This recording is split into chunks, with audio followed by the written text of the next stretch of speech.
Bom dia, meus queridos amigos. Para quem não me conhece, meu nome é Orlando Sisto, sou brasileiro, casado, pai de dois filhos, moro aqui nos Estados Unidos, sou católico praticante e eu venho hoje com uma alegria muito grande falar com vocês e apresentar um novo livro que eu acabo de lançar, que, assim, para mim foi um imenso prazer.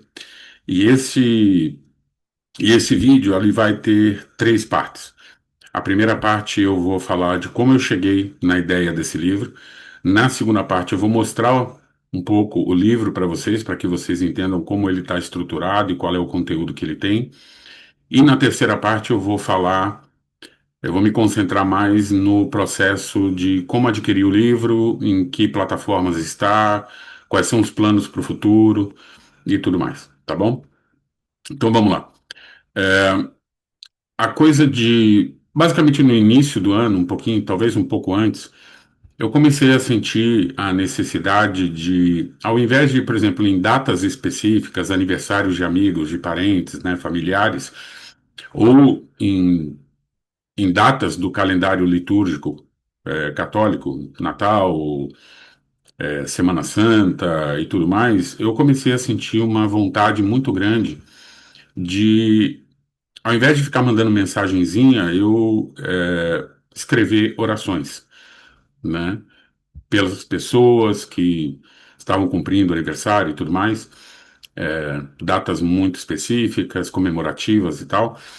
E o que eu comecei a fazer é, toda vez que eu sentia essa vontade de escrever uma oração, basicamente o que eu fazia era me colocar em oração primeiro, porque eu acredito que a oração é algo absolutamente essencial na vida de qualquer pessoa, não somente na vida de um cristão, de um católico. Eu acho que estar na presença de Deus e chegar a um ponto de tal intimidade com Ele que você possa se sentir completamente à vontade de dizer tudo que vai no seu coração, todas as dificuldades, as alegrias, os agradecimentos e os pedidos também, é algo que é capaz de transformar a vida da gente e fazer com que a gente se sinta muito mais tranquilo. Perdão, então eu me colocava em oração, pedia a Deus que enviasse, que deixasse o seu Espírito Santo do meu lado, meu anjo da guarda do meu lado e que eles me inspirassem naquilo que eu queria dizer na oração. E surpreendentemente começaram a sair orações muito lindas, muito profundas, né, que eu comecei a compartilhar com muita gente. Se vocês olharem na minha página no Facebook ou no Instagram, vocês vão perceber que algumas dessas orações estão ali. E depois que eu terminava de escrever, era muito interessante porque eu me dava conta de que o que estava ali escrito, eu não, assim, eu me conheço, eu sei que eu escrevo relativamente bem, mas não no nível que as orações saíam. Então eu comecei a ter a certeza de que realmente o Espírito Santo estava me guiando ali. Então, logo em seguida, a coisa de uns 2 meses, no início de março, eu passei por uma situação muito complicada na minha vida, uma situação que me jogou no fundo do poço e que, mesmo com minha proximidade de Deus, e isso é uma coisa que todos nós estamos, né, estamos sujeitos, situações da nossa vida que nos pegam de surpresa e nos jogam para baixo. E eu entrei num período de, vamos chamar de sombra, de escuridão espiritual, emocional, psicológica, da qual eu tenho que confessar que eu ainda não saí. Eu estou no caminho, estou chegando muito perto de me recuperar totalmente, mas ainda exige alguns passos a mais, né? Mas eu continuo na oração e vou sair dessa situação muito breve. E interessante, eu tenho muitos livros aqui que são aqueles chamados devocionários, né? É, são livros que normalmente têm mensagens ou orações vinculadas com dias específicos do ano. Então, para cada dia tem uma mensagem, ou tem uma oração e tal. E são mensagens muito bonitas, e às vezes acontece de que a mensagem daquele dia cai exatamente para você do jeito que você precisa. mas não é a regra. Então, quando eu entrei nessa fase muito ruim, eu comecei a pegar esses livros e tentar buscar orações ou mensagens que tinham a ver com essa fase que eu estava vivendo, com situações específicas que eu estava atravessando. E era muito difícil. Eu não conseguia encontrar porque nem sempre as mensagens estão alinhadas com isso. Esse não é o objetivo, né? Então, comecei a procurar também na internet, ou na Amazon, ou em lojas virtuais e tudo mais, para ver se eu encontrava algum livro de orações que fosse voltado a isso, que fosse voltado a situações do dia a dia da gente que eu pudesse me inspirar e ler e me ajudar, além das minhas orações pessoais a Deus, com pedido de suporte, de ajuda, de guia, né? E eu não consegui encontrar. E aí o que que aconteceu? Eu comecei a pensar, falei assim, mas espera aí, eu estou nesse processo de conseguir escrever orações para amigos, para parentes, para datas comemorativas e tudo mais. Se esse livro não existe, por que que eu não escrevo um? E daí, justamente, que nasceu a ideia deste livro. Esse livro chama-se Orações de um Coração que Caminha e Confia, porque é disso que se trata, né?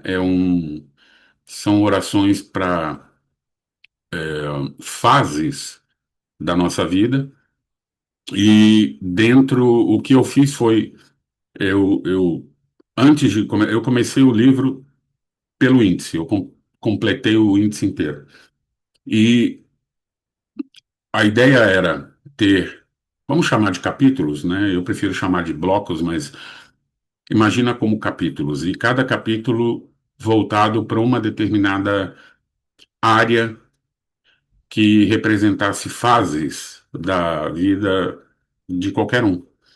Obviamente que na hora da montagem dessa lista de capítulos, obviamente que eu me baseei muito na minha própria vivência, naquilo que eu testemunhei ou escutei de amigos, de parentes e tal, de situações pelas quais eles passaram.